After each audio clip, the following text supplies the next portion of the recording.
-0.46 हमारा net run rate, 3.05 उनका New Zealand. मेरे ख्याल से रन रेट वाली गेम तो सर मुक गई है। हम मेरे ख्याल से 250-300 रन से श्रीलंका को हराएंगे, फिर कुछ होगा और फिर उन्हें 100 पे आउट कर दें। हाँ। और न्यूजीलैंड जो है वो 100 रन से हार जाए, कुछ ऐसा ही कुछ होगा। क्योंकि मुझे इस वक्त जो न्यूजीलैंड का बिल्कुल मूड लग नहीं रहा, जिस तरह से कमबैक किया उन्होंने आज, दिल को खुश करने के लिए ये गालिब ख्याल बहुत अच्छा है। तो बस ये ख्याल पे ही हम रहेंगे और हम ख्याल तक ही महदूद रहेंगे। और जो बात शाहीन भी कर रहे थे कि जी एक चांस, तो चांस एक ही है श्रीलंका से मैच। क्या वाकई तनवीर भाई हमारी टीम इस सोच के साथ ही ग्राउंड में उतरती है कि यार हार भी जाएंगे तो अगर मगर शगर कोई चांस, मतलब ये माइंडसेट भी होता है ना कभी। देखिए जिस तरह से न्यूजीलैंड ने कमबैक किया, आपको लगता है ना कि उनको पता है कि यार मैच तब तक चल रहा है जब तक कि आखिरी बॉल चल रही है, they fight till the end. मैं आप बिल्कुल एक छोटे से एग्जांपल आपको देता हूं।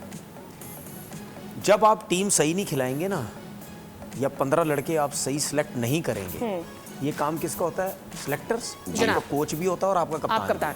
ठीक है, तो जब ये सिलेक्ट नहीं करेंगे तो वो जो 15 लड़के हैं ना, उसमें से आधे लड़के ये सोच रहे होंगे यार हम इतना बड़ा वर्ल्ड कप खेलने जा रहे हैं, हमारे पास है क्या? वो लड़के आपस में ये डिस्कस कर रहे होते हैं कि यार ना हमारे पास स्पिनर है, ना मिडल ऑर्डर है, ना फलाना है, तो हम खेलेंगे कैसे? वो तो मजबूर है, कुछ कह ही नहीं सकते। अब आप ये देखो कि वर्ल्ड कप से पहले ये सब चीजें चल रही थी, एक्सपेरिमेंट चल रहे थे। हमने सोचा यार शायद वर्ल्ड कप में ये एक्सपेरिमेंट खत्म हो जाएंगे। सही है। वो एक्सपेरिमेंट तो वर्ल्ड कप में भी चल रहे हैं अभी तक। भाई कौन सा टूर्नामेंट ऐसा है जिसमें माइक एसन बोले कि एक्सपेरिमेंट खत्म है? मुझे सब पता चल गया। क्यों?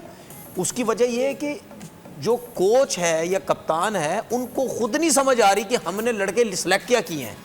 हमारे पास लड़के है क्या, हम खिलाएं किसको? पता है चीज क्या है? हर्षा बोगले ने भी एक ट्वीट किया है कि फाइनली पाकिस्तान ने अपनी बेस्ट टीम सेलेक्ट की है, लेकिन अफसोस ये है कि वो आउट होने की कगार पे आ गए। मैं इसके साथ ही let's move on to the consolidate part of the show. और कल से जो कौम के तासुरात थे कि हम यहाँ पे हंसी खेल मजाक कर ही रहे हैं, लेकिन वो अंदर से दिल बहुत टूटे हुए हैं। ये इसलिए भी क्योंकि हम हर बार यही देख रहे होते हैं, तो अभी आगे फिर हंसी मजाक के अलावा क्या रह जाता है? हम आपको दिखाना चाहेंगे कमेंट्री बॉक्स में विजुअल्स जो हैं, और उसमें गालिबन नासिर हुसैन थे शायद, या नासिर हुसैन थे और वसीम अकरम और रमीज राजा। प्लीज दिखाइए जरा, सुनाइए। तो ये आपने देख लिया कि वसीम अकरम और रमीज राजा। इसकी मैं एक बात बता दें, ये कमेंट्री बॉक्स है ना, मेरा एक्सपीरियंस डगआउट का हो चुका है पाकिस्तान टीम का जी, जो भी मैचेस खेले। आप यकीन करोगे जब टीम हार रही होती है ना, और जब आप अवे खेलते हैं जाके, और जब आपकी टीम हार रही होती है और होम टीम का क्राउड जब उसको सपोर्ट कर रहा होता है ना, तो समझ लें जो डगआउट में जो प्लेयर, मैं अपनी फीलिंग बता रहा हूँ, मैं जब डगआउट में बैठा था और न्यूजीलैंड में हम जब बायलैटरल सीरीज चल रही थी और यूं छक्के इधर छक्के उधर छक्के, मैच हार रहे थे, सब कुछ क्लैपिंग सब कुछ। या इंग्लैंड में टेस्ट मैच में जब 2010 में जब टेस्ट मैचेस में मैं गया हुआ था, आप यकीन करोगे आवाज़ नहीं निकलती थी। हम डगआउट में बैठे होते थे ना, यूँ हम सिर्फ देख रहे होते थे यार टीम हार रही है, बुरे तरीके से हार रही है, वो आउट नहीं हो रहा, ठीक है, वो 100-150 किए जा रहा है, मार इतनी पड़ रही है। जेसी राइडर वाली सीरीज, ठीक है, बिल्कुल। मैं आपको बताऊं कि डगआउट में बैठे हुए भी बंदे का हाल बुरा हुआ होता है, क्योंकि जाहिर बात है उसकी तो टीम खेल रही है। अब वो उसके बाद जो क्लैपिंग शोर हो रहा होता है, आवाम अपने लोगों को सपोर्ट कर रही होती है, तो आप तो जो खेल रहे हो तो वैसे ही मेंटली गिर जाएंगे। और जो डगआउट में वो सोचता है मैं क्या सपोर्ट करूं जाके, यार इतने बुरे हालात हो रहे। तो ये जो कमेंट्री में जब आप बैठे हुए होते हैं ना, वो आप मैच के ऊपर कमेंट्री कर रहे होते हैं, और आपकी जब टीम हार रही होती है और साथ वाले की टीम जीत रही होती है, वो फीलिंग ही कुछ और होती है यार।